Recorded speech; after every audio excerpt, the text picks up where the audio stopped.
Muy bien, habiendo ya estudiado algunos aspectos generales de la ley de compras públicas que tienen que ver con sus principios, con algunos aspectos históricos, vamos a ver ahora algunos aspectos más concretos y que tienen que ver con, en primer término, eh, la principal de todas las formas de compra, que es la licitación pública.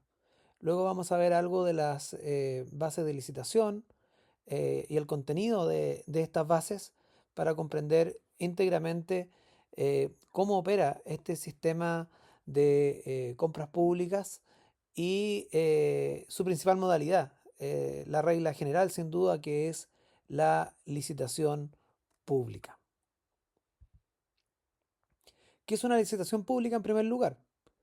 Em, de acuerdo al artículo 20 artículo 2, punto em, 21 de este reglamento de compras públicas, se establece que es un procedimiento administrativo de carácter concursal mediante el cual la administración realiza un llamado público convocando a los interesados para que, sujetándose a las bases fijadas, formulen propuestas de entre las cuales seleccionará y aceptará la más conveniente.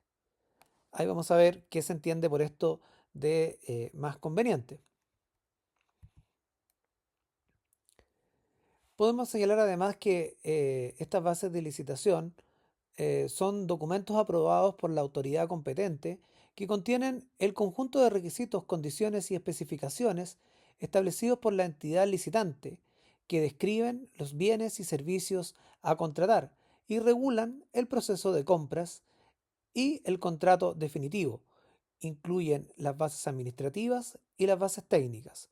Como ustedes bien sabrán, estas bases pueden cambiar dependiendo de el monto de la compra, de lo que estamos comprando, evidentemente, y en algunos casos habrán plazos distintos y algunas características que van cambiando también dependiendo del valor, como tiene que ver, por ejemplo, el tema de las garantías que vamos a ver posteriormente. ¿Cuál es el objetivo? Estas bases deben establecer las condiciones que permitan alcanzar la combinación más ventajosa entre los beneficios del bien o servicio por adquirir y todos sus costos asociados, presentes o futuros. Estas condiciones no podrán establecer diferencias arbitrarias entre los proponentes ni solo atender al precio de la oferta. Señala ahí el artículo sexto de la ley 19.886. Algunos temas a mencionar en cuanto a esto. No podrán haber diferencias arbitrarias. Este es un principio general que existe dentro de la administración pública. Desde luego, dentro del ordenamiento jurídico nacional pueden existir eh, eh, situaciones de discriminación. Por ejemplo, cuando yo determino que una persona tiene derecho a voto a partir de determinada edad, hago una discriminación porque hay un grupo de la población que va a quedar fuera, se discrimina. Pero indudablemente esa discriminación no es arbitraria, porque se basa en un criterio racional que es la madurez suficiente para poder tomar ciertas decisiones y por eso, digamos, aceptamos esa discriminación.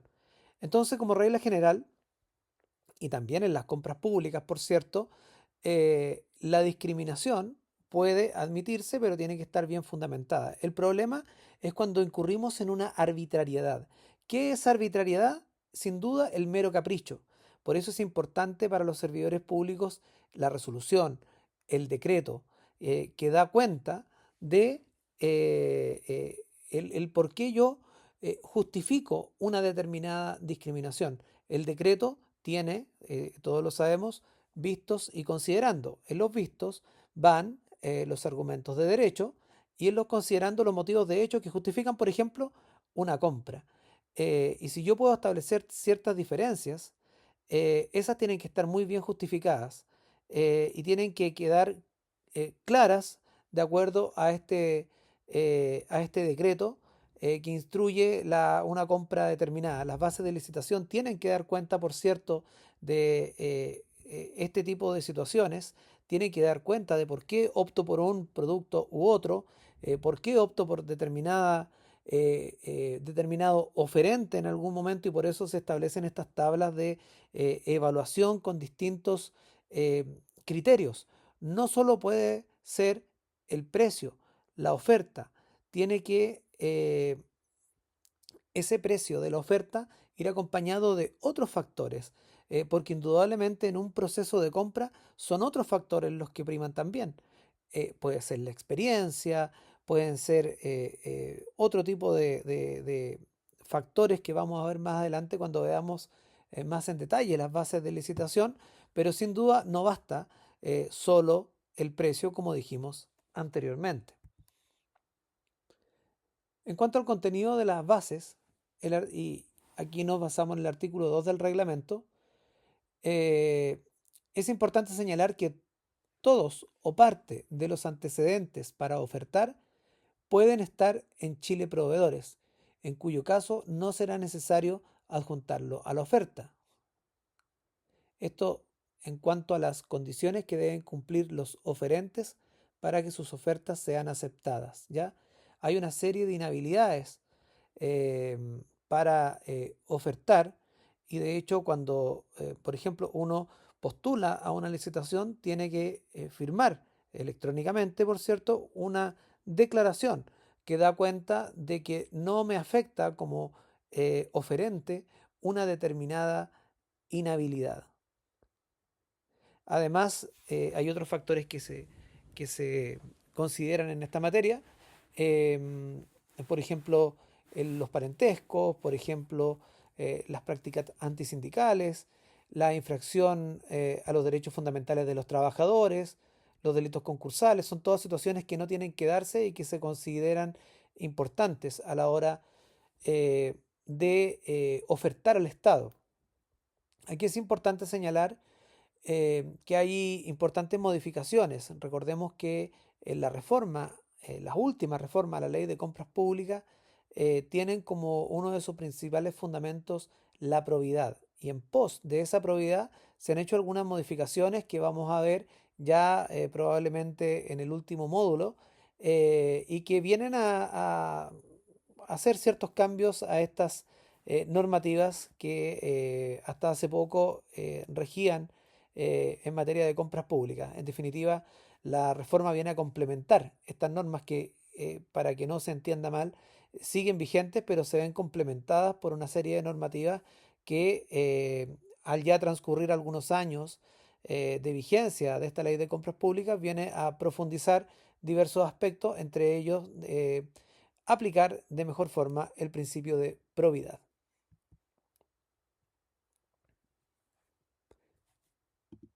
Acá complementamos algunos de los temas que señalé anteriormente. Para efectos de inhabilidades, sin duda los parentescos hay que tener mucho cuidado. No se puede contratar con directivos de la institución, ni con sus familiares de estos, ni con empresas que pertenezcan a estos o sus familiares. La ley 20.393, que establece la responsabilidad penal de las personas jurídicas en los delitos lavado de activos, financiamiento del terrorismo y eh, delitos de cohecho, que es uno de los delitos funcionarios, ¿ya? Que tiene que ver con que un funcionario público reciba una retribución no debida por una determinada acción. Cuando un privado ofrece una cantidad de dinero, esto se denomina soborno. Y el cohecho es el que incurre el funcionario público que recibe ese dinero.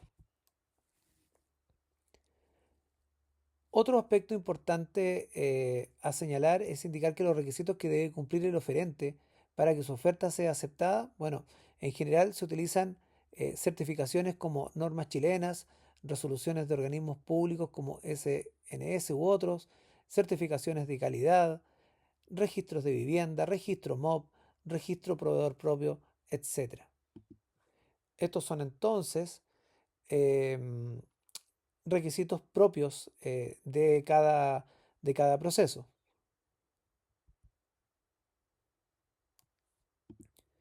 Otro de los requisitos, sin duda, son las especificaciones de los bienes y o servicios que se requiere contratar. Lo primero que debe hacer en el sistema es especificar los bienes y servicios a contratar, es decir, se debe completar las especificaciones de bienes y servicios a contratar. Se puede requerir un producto o servicio de una marca específica usando la expresión equivalente o similar. En este caso, cualquier oferta que sea equivalente o similar a la marca solicitada será susceptible de ser adjudicado. Se requiere ser muy claro en las especificaciones, poner especial atención en lo siguiente. Primero, presentación del producto, especificaciones técnicas requeridas, las especificaciones técnicas del producto y servicio o servicio.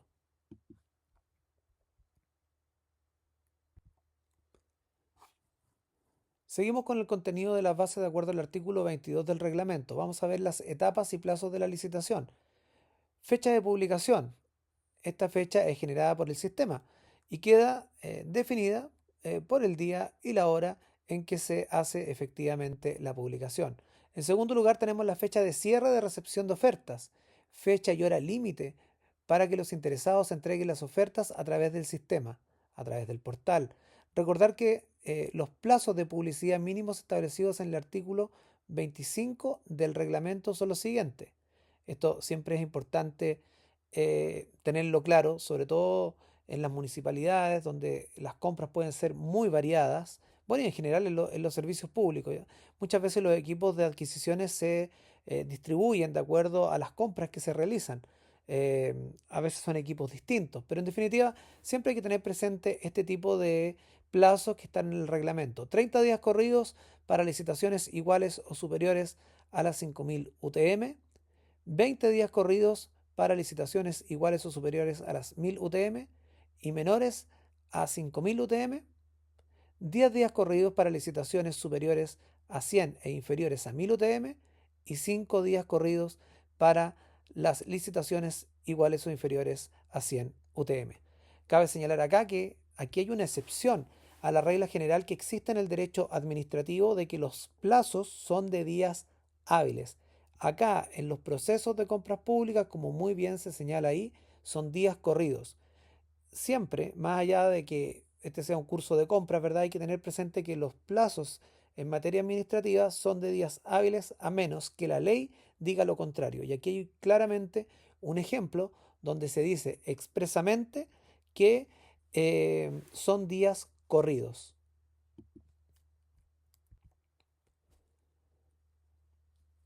Está la fecha de cierre de recepción de ofertas. Considerar además que el plazo precedentemente podrá rebajarse de 5 y 10 días corridos para las licitaciones que se señalan ahí, que la identificamos con una letra. No lo señalé anteriormente, pero en la lámina anterior se ven identificadas con una letra, eh, respectivamente en el evento de que se trate de la contratación de bienes o servicios de simple y objetiva especificación y que razonablemente conlleve un esfuerzo menor en la preparación de ofertas. Plazos prudenciales, aún así es necesario dar a cada proceso tiempos oportunos para todas las etapas de licitación, tanto la publicación, las preguntas y respuestas, y considerar además los días festivos que involucre el proceso. Entramos a las etapas obligatorias, que es la fecha de acto de apertura electrónica. Se debe fijar la fecha y hora en que se realizará el acto de apertura electrónica. En esta fecha el sistema permitirá abrir las ofertas recibidas, definir si la apertura se realiza en una o dos etapas, dependiendo obviamente de la envergadura de esta licitación. Fecha del foro, eh, se fija la fecha de inicio y término del proceso, así como la fecha en que se responderán las consultas y también, por cierto, la fecha de adjudicación. Aquí se debe establecer la fecha y hora en que se publicarán los resultados del proceso. Recordar que el artículo 41 del reglamento establece que cuando la adjudicación no se realice dentro del plazo indicado en las bases de licitación, la entidad deberá informar en el sistema de información las razones para justificar el incumplimiento del plazo para adjudicar e indicar un nuevo plazo para adjudicar, debiendo estar contemplada en las bases esta posibilidad. Finalmente tenemos etapas optativas. Además, se deben incluir todos los demás hitos de la licitación, es decir, las etapas y plazos optativos que no son obligatorios en todos los procesos, tales como fecha de entrega de antecedentes en soporte físico, tiempo estimado de evaluación de ofertas, fecha estimada de firma del contrato, agregar otras fechas de otros hitos como entrega de muestras, reuniones explicativas, entrevistas. Siempre, por ejemplo, se da visitas a terreno para que las empresas puedan ver, por ejemplo, algunas dependencias donde se quiere hacer alguna inversión por parte del municipio y se licita. Bueno, también estas etapas es importante señalarlas. Vamos ahora a los pagos.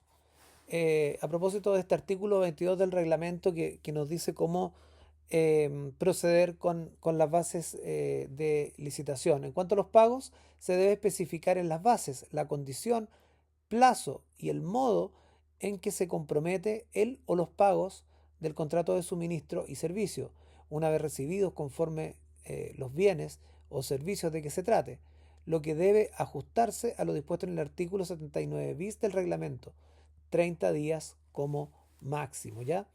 Eh, Condición, cuando se trata de condición, se trata de especificar la o las condiciones que se impondrán para dar curso a los pagos, por ejemplo, recepción conforme, certificada por el jefe del departamento requirente, entrega de las planillas de cotizaciones pagadas, informe de delito, etcétera. La condición se diferencia del plazo en que se tienen que dar ciertas situaciones de hecho. No estamos hablando de una fecha concreta. De hecho, la condición es un hecho futuro e incierto del cual depende el nacimiento o extinción de un derecho. Eso en términos generales. Bueno, acá la condición aplicada al mundo de las compras públicas tiene que ver con ciertos hechos que tienen que darse para proceder al pago. El plazo, en cambio, es una fecha concreta. El plazo en que se comprometen los pagos ajustándose a lo dispuesto en el artículo 79 bis del reglamento, 30 días máximo. Y el modo, las modalidades, señala de qué forma, cómo se efectuará el pago, por ejemplo, a través de transferencia electrónica, cheque, vale vista, etcétera. Otro aspecto importante es el plazo de entrega del bien o servicio adjudicado. Se debe indicar el plazo de entrega del bien o servicio. Acá se recomienda indicar el plazo con la mayor certeza posible siempre. La incertidumbre genera que los proveedores desistan de participar o cobren más caro. Considerar los plazos administrativos, la elaboración de bases, vistos buenos internos como jurídica, presupuesto requerente, toma de razón si corresponde, etcétera. Hay que tener cuidado, digamos, con estos plazos y poner especial atención a esto en el proceso.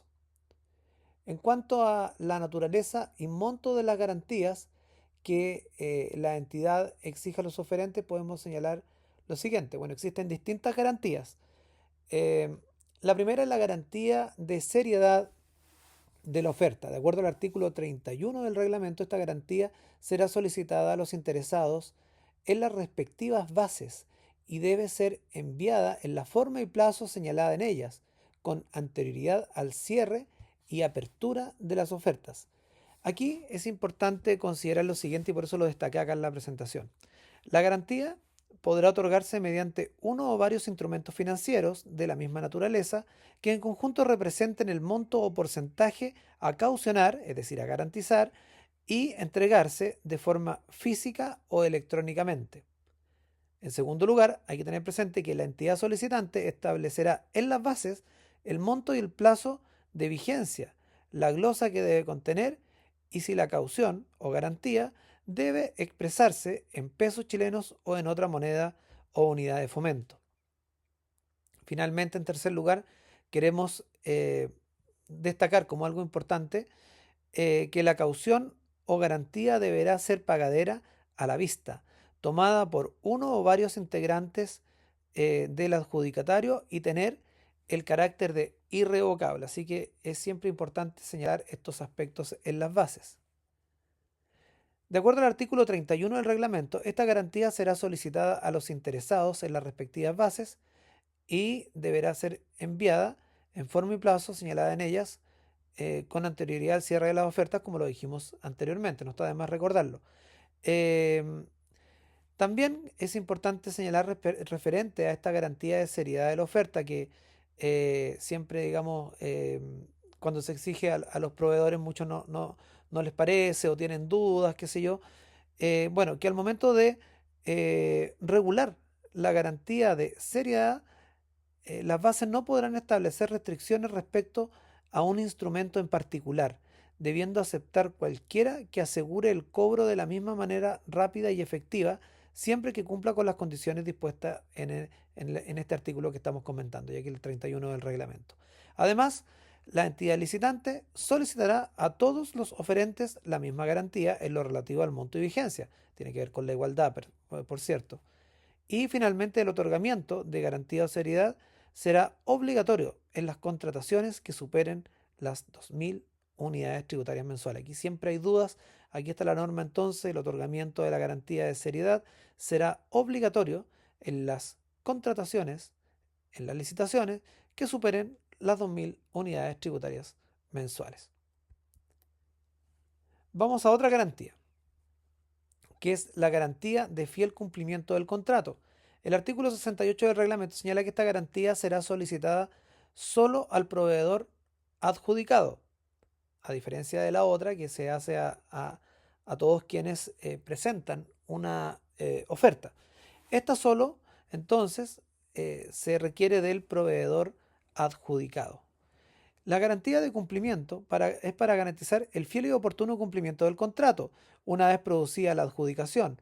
El adjudicado entregará las cauciones o garantías que correspondan a favor de la entidad licitante, cuyos montos ascenderán entre un 5% y un 30% del valor total del contrato, salvo lo dispuesto en los artículos 40, que es la oferta temeraria, y el artículo 69, garantías mayores al 30% del presente reglamento.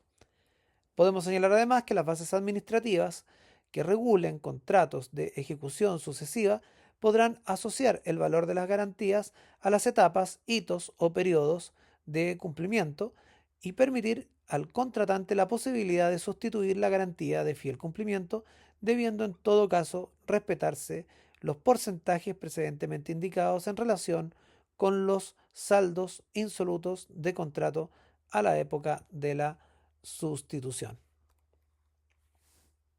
Sigamos viendo entonces esta garantía de fiel cumplimiento.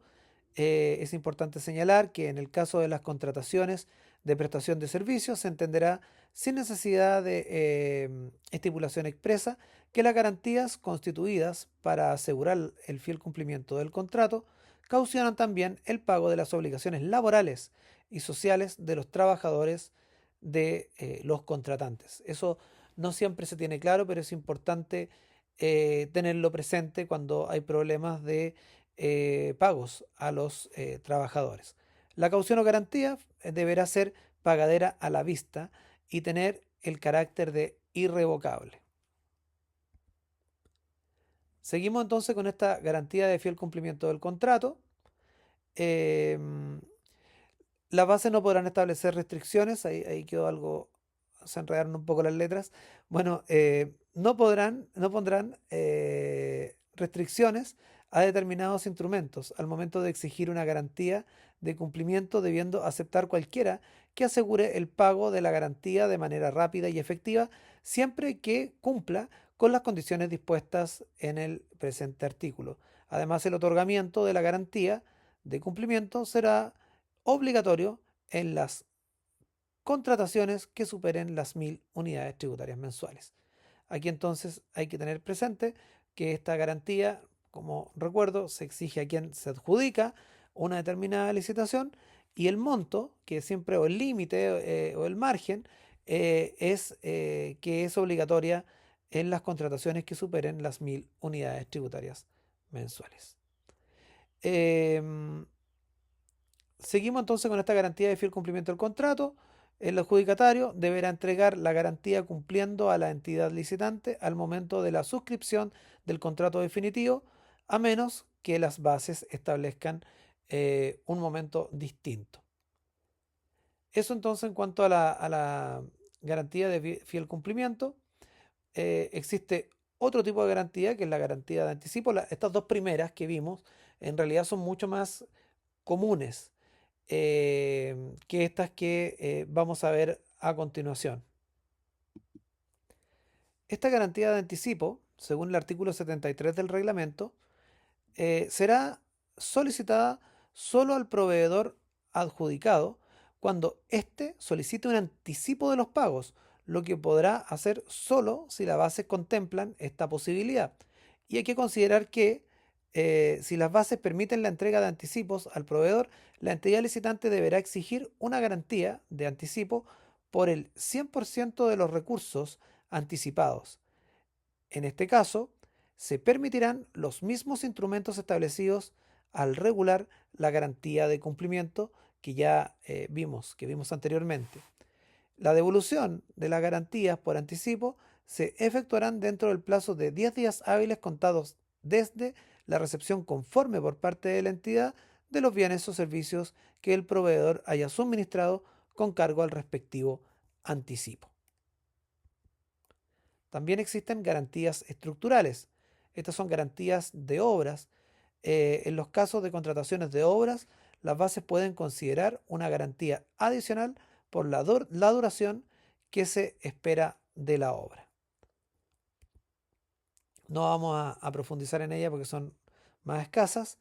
Y finalmente, las garantías técnicas, que corresponden a las garantías que deben ser consideradas en las bases y que dicen relación con la calidad de los bienes adquiridos. Por ejemplo, durante un periodo de 3 meses, si el bien falla, debe ser repuesto por uno nuevo.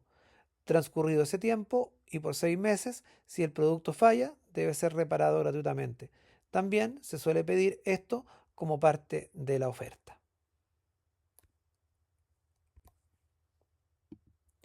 Veamos ahora el tema de los criterios objetivos para evaluar las ofertas.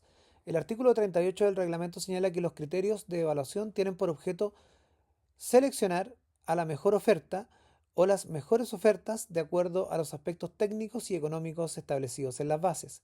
Se deben considerar criterios técnicos y económicos para evaluar la forma más objetiva posible las ofertas recibidas.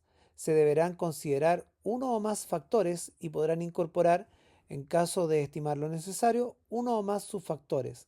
Se debe establecer, por otro lado, en las bases, las ponderaciones de los criterios, factores y subfactores que contemplen y los mecanismos de asignación de puntajes para cada uno de ellos. Esto, quienes hemos trabajado con bases lo sabemos muy claramente, pero no está de más, digamos, recordarlo porque es parte importante también de estas bases de licitación. Se deberá contemplar un mecanismo para resolver los empates, por otro lado, que se puedan producir en el resultado final de la evaluación. Estos criterios de evaluación tienen por objeto seleccionar a la mejor oferta o mejores ofertas, de acuerdo a los aspectos técnicos y económicos establecidos en las bases. Estos, por cierto, se tienen que estructurar en base a las reales necesidades que tiene el servicio, como dicen algunos políticos, ¿verdad? En base a las reales necesidades que en este caso tiene el servicio. Se podrán considerar como criterios técnicos o económicos el precio, sin duda, siempre está, ¿no? La experiencia, la metodología, la calidad técnica, la asistencia técnica o soporte, los servicios postventa, los plazos de entrega, los recargos por fletes, consideraciones medioambientales, la eficiencia energética, los consorcios entre oferentes, el comportamiento contractual anterior, muy importante, el cumplimiento de los requisitos formales de la oferta, así como cualquier otro criterio que sea atingente de acuerdo con las características de los bienes o servicios licitados y con los reglamentos de la entidad licitante.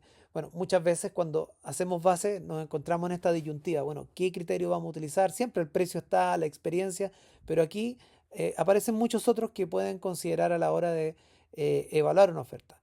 Uno de los curiosos que ha aparecido últimamente, bueno, a fines del año pasado hubo un dictamen de Contraloría que reconocía la posibilidad de exigir manuales de integridad o políticas de integridad de las empresas.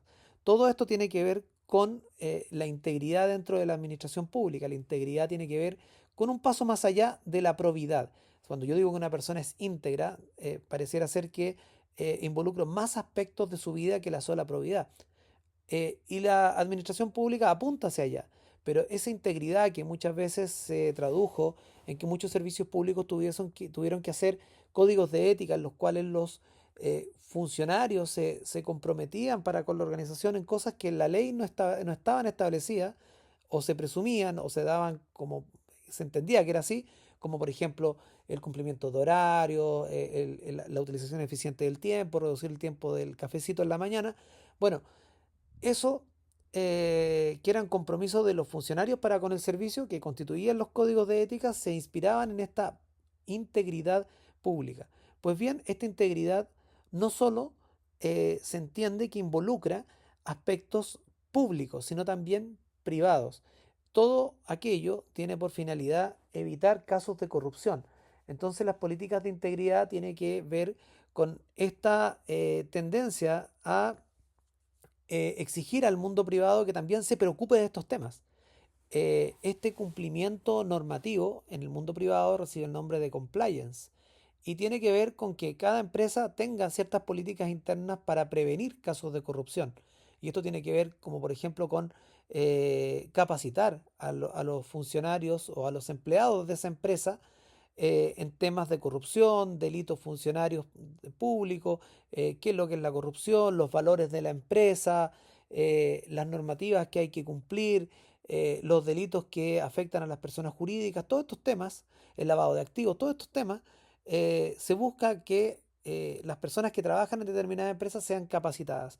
Entonces se facultó por este dictamen de Contraloría al cual hago alusión a la posibilidad de que se pueda incorporar como un criterio como de evaluación, como esto que hemos señalado acá, el que la empresa tenga una política de integridad, un manual de integridad, y que ese manual de integridad, y lo dice así el dictamen, se puede acreditar que se envió a sus trabajadores. O sea, yo podría pedirle a la empresa en la base de licitación que adjunte su política de integridad y alguna prueba, algún verificador que dé cuenta que esta política de integridad es conocida por sus trabajadores. Un correo electrónico es lo más usual. Sigamos.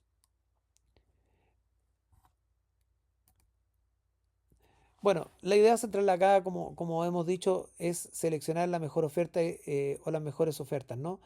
En caso de prestación de servicios habituales que deben proveerse a través de licitaciones o contrataciones periódicas, las bases deberán contemplar como criterio técnico las condiciones de empleo y remuneración.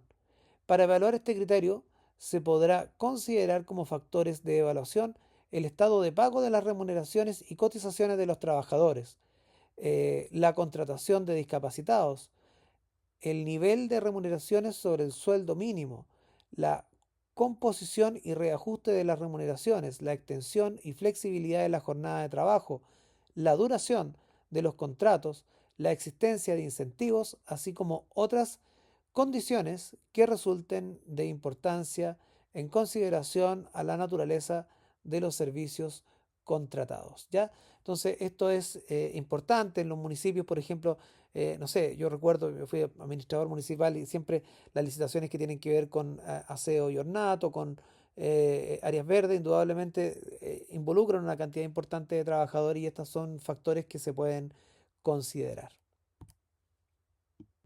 Aquí entonces tenemos ahora un ejemplo de criterios objetivos para evaluar las ofertas, donde se evalúa, por ejemplo, la experiencia en el mercado y donde se hace una categorización por los años, asignándole un puntaje diferente por los años de experiencia, ¿verdad?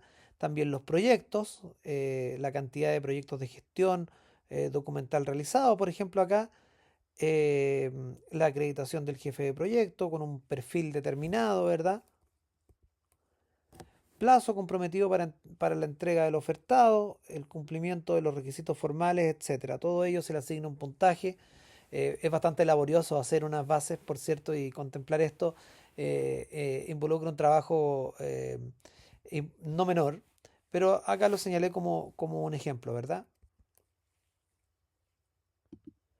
Vamos ahora a la suscripción del contrato o aceptación de la orden de compra según el artículo 63 del reglamento. En las licitaciones menores a 1000 unidades tributarias mensuales y superiores a 100, definir si se requerirá la suscripción de un contrato o si ésta se formalizará mediante la emisión de la orden de compra por el comprador y aceptación por parte del proveedor de conformidad con lo establecido en el artículo 63 antes mencionado. Em, Este artículo entonces, referente a los contratos y validez de la oferta, señala que para formalizar las adquisiciones de bienes y servicios regidas por la Ley 19.886 se requerirá la suscripción de un contrato. Sin perjuicio de de lo anterior, las adquisiciones menores a 100 unidades tributarias mensuales podrán formalizarse mediante la emisión de la orden de compra y la aceptación de esta por parte del proveedor. De la misma forma, podrán formalizarse las adquisiciones superiores a este monto e inferiores a 1.000 unidades tributarias mensuales, cuando se trate de bienes o servicios estándar de simple y objetiva especificación y se haya establecido así en las bases de la respectiva licitación. Por ejemplo, es común, a propósito de la adquisición de cursos de capacitación, como me pasa a mí, es que la modalidad sea esta, que no se firme un contrato, sino que sea la aceptación de la orden de compra el que en definitiva perfecciona esa relación entre el oferente y el comprador. Dicho esto, bueno, sobre 1.000 unidades tributarias mensuales siempre se requerirá la suscripción de un contrato. Sobre 1.000 unidades tributarias mensuales siempre se requerirá la suscripción de un contrato. Bueno, pero ¿qué pasa en el caso de que la orden de compra, por ejemplo, en una capacitación, como dije anteriormente, no haya sido aceptada? Bueno, en ese caso los organismos públicos podrán solicitar su rechazo, entendiéndose definitivamente rechazada una vez transcurridas 24 horas desde dicha solicitud. El plazo de validez de las ofertas será de 60 días corridos, otra vez corridos, ojo los plazos, cuando la generalidad son días hábiles, pero estos procesos de compra en esta ley en general utiliza la expresión corridos y eh, es lo común, digamos, pese a que es una excepción dentro de la regla general del derecho administrativo. Vuelvo a la idea entonces, el plazo de validez de las ofertas será de 60 días corridos, salvo que las bases establezcan algo distinto. Si el adjudicatario se niega a cumplir con su oferta y a suscribir el correspondiente contrato definitivo, será responsable por el incumplimiento de conformidad a lo establecido en la ley de compras y en el reglamento. En cuanto a los medios para acreditar si el proveedor adjudicado registra saldos insolutos de remuneraciones o cotizaciones de seguridad social, se deberá señalar claramente la forma y los medios en que la institución requerirá la acreditación del proveedor en el sentido de que no registre saldos insolutos de remuneraciones o de cotizaciones de seguridad social. Por ejemplo, presentación de planillas pagadas, presentación de planillas pagadas en determinadas fechas durante la duración del contrato y otras formas. Otro tema importante es la designación de las comisiones evaluadoras. Respecto a esto, el artículo 37 del reglamento señala que será obligatoria la constitución de una comisión evaluadora en licitaciones donde la evaluación de las ofertas registran gran complejidad. En todas aquellas licitaciones superiores a 1.000 unidades tributarias mensuales, siempre. La comisión deberá estar integrada por al menos 3 funcionarios públicos, es decir, planta o contrata. Recuerden que los funcionarios a honorario no son en realidad funcionarios públicos, son prestadores de servicios en un municipio o en un servicio público. Internos o externos del organismo respectivo de manera de garantizar la imparcialidad y competencia entre los oferentes. En cuanto a la forma de designación de las comisiones evaluadoras, excepcionalmente y de manera fundada podrán integrar esta comisión personas ajenas a la administración, honorarios por ejemplo, y siempre en un número inferior al de funcionarios públicos que la integran. La entidad licitante podrá proveer a la comisión evaluadora de la asesoría de expertos de reconocido prestigio en las materias técnicas a revisar en los procesos de licitación. La integración de la comisión evaluadora se publicará en el Sistema de Información de Compras y Contratación Pública. En cuanto a la determinación de las medidas a aplicar en los casos de incumplimiento, las causales expresas y el procedimiento para su aplicación. Las bases deberán considerar siempre las medidas a aplicar en caso de incumplimiento por parte del proveedor, por ejemplo, multas, cobro de garantías, término anticipado de contrato y otras contempladas en las bases. Además, deberán considerar causales expresas para su aplicación, por ejemplo, retrasos en la entrega, caídas de los sistemas, reclamos de usuario, etcétera. El procedimiento de aplicación se debe indicar eh,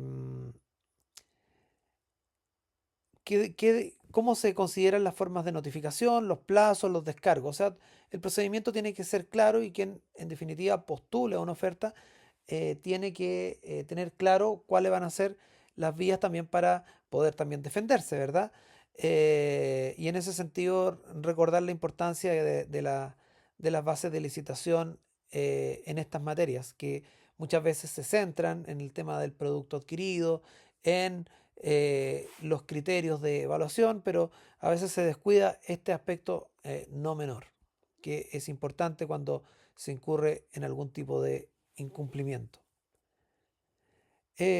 Las bases deberán considerar entonces también las medidas deberán ser proporcionadas a la gravedad del incumplimiento y si la medida de aplicar consistiera en el cobro de multa, las bases y el contrato deberán fijar un tope máximo para su aplicación. La medida a aplicar deberá formalizarse a través de una resolución fundada, la que deberá pronunciarse sobre los descargos presentados si existieren y publicarse oportunamente en el sistema de información. En contra de dicha resolución procederá los recursos dispuestos en la Ley de Procedimiento Administrativo que rige los actos de la Administración del Estado. ¿Cuáles son los recursos fundamentales que establece esta ley? Primero, un recurso de reposición, es decir, contra la misma persona que toma la decisión, y en caso que proceda, un recurso jerárquico ante el superior jerárquico, como ustedes podrán suponer, de quien toma la decisión. Veamos ahora algunos contenidos adicionales que pueden contener estas bases. Las bases pueden incorporar una cláusula, por ejemplo, que prohíba la subcontratación al proponente adjudicado, en cuyo caso siempre se debe indicar de manera precisa las circunstancias y el alcance de tal prohibición.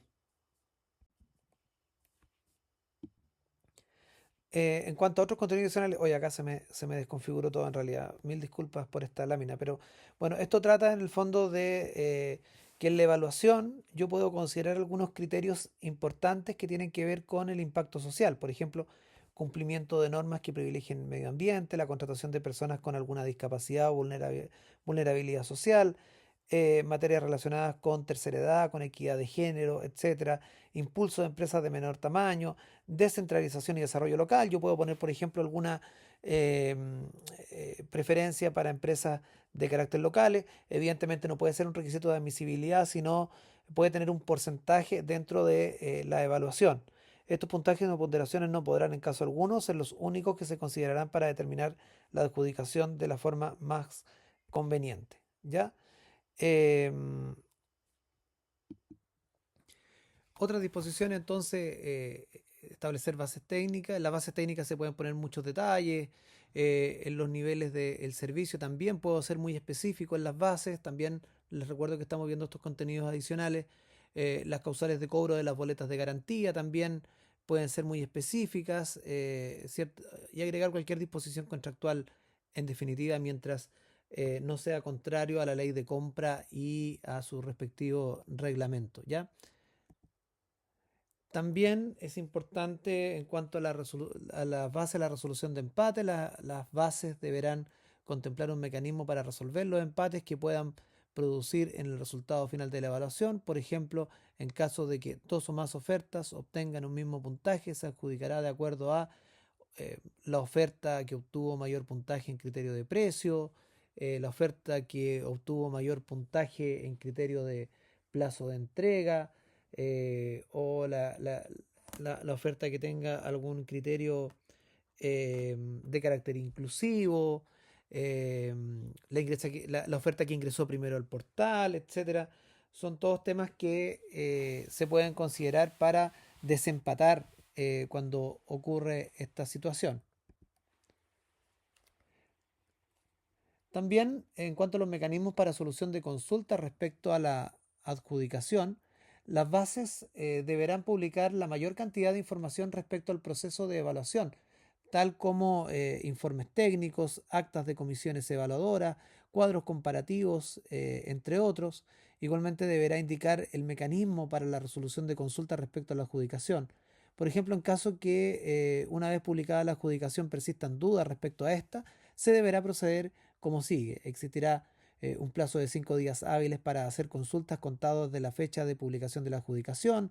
Las consultas deberán remitirse a un link de reclamos de mercado público. La institución publicará las respuestas a las consultas, recibidas en documentos junto a la licitación en el plazo de 5 días hábiles contados del día siguiente al vencimiento del plazo de las presentes consultas. Eso entonces en cuanto a, a las consultas que pueda dar la adjudicación.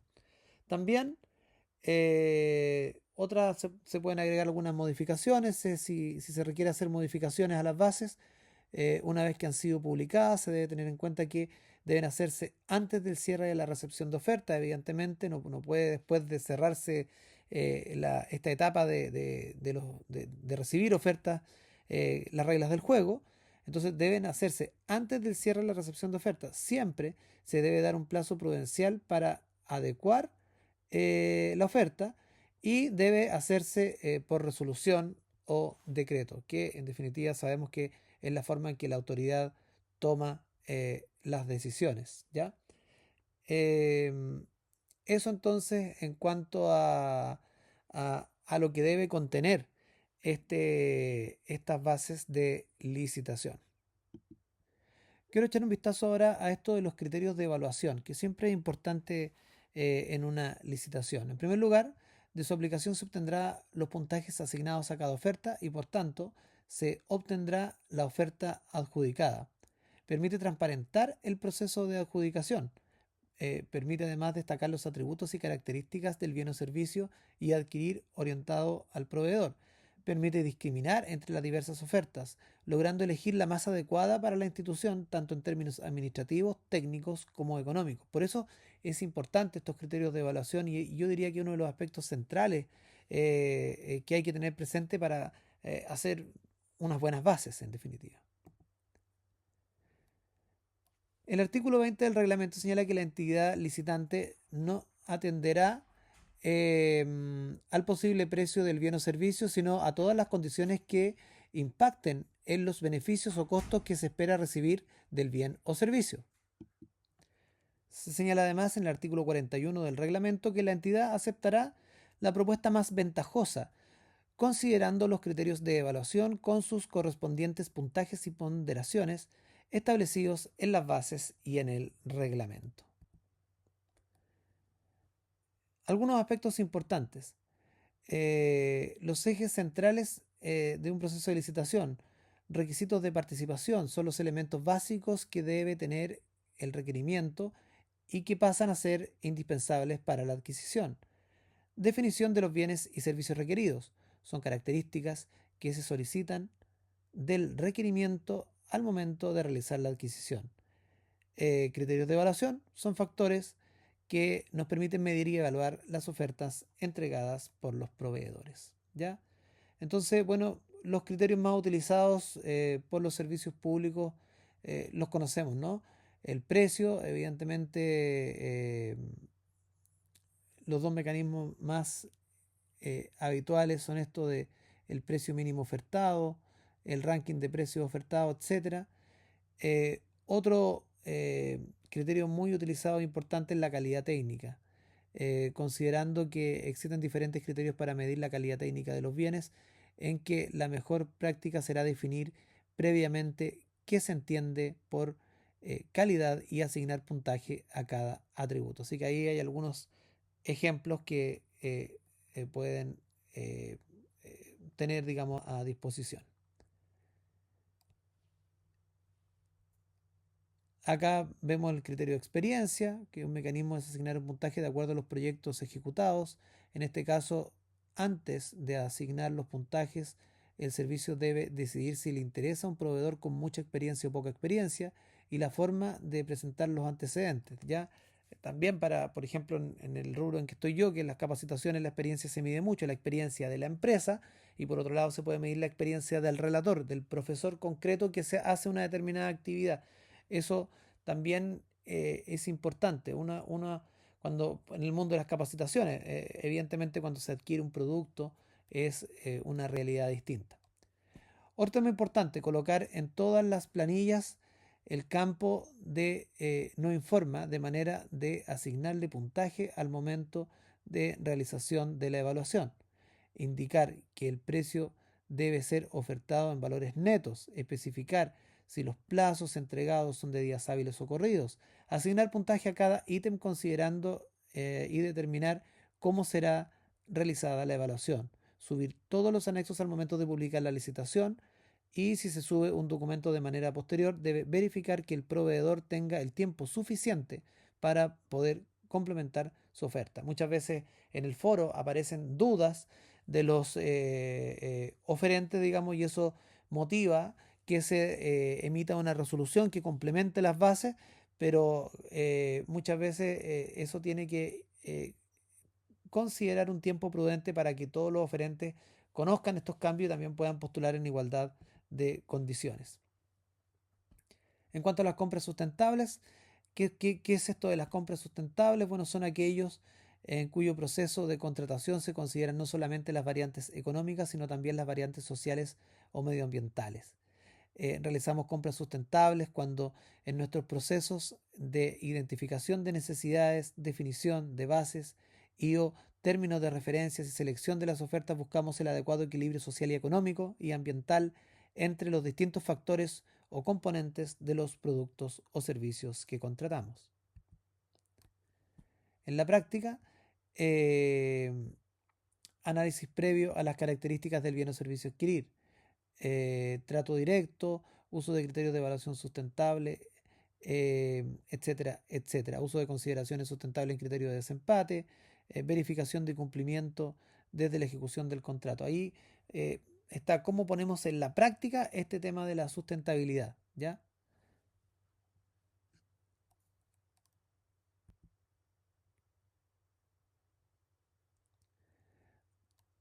Ahí hay algunos ejemplos de lo que se ha hecho hasta ahora con estos criterios de sustentabilidad, ¿ya? Inclusión de género, fomento de buenas prácticas empresariales, políticas laborales, etcétera.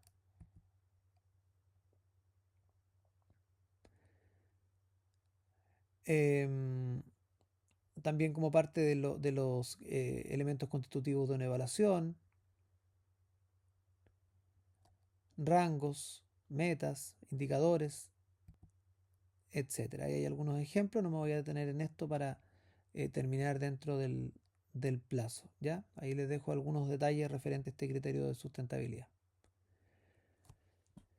Em, En cuanto al proceso de evaluación, bueno, administrativa, técnica, económica, informe de evaluación, adjudicación.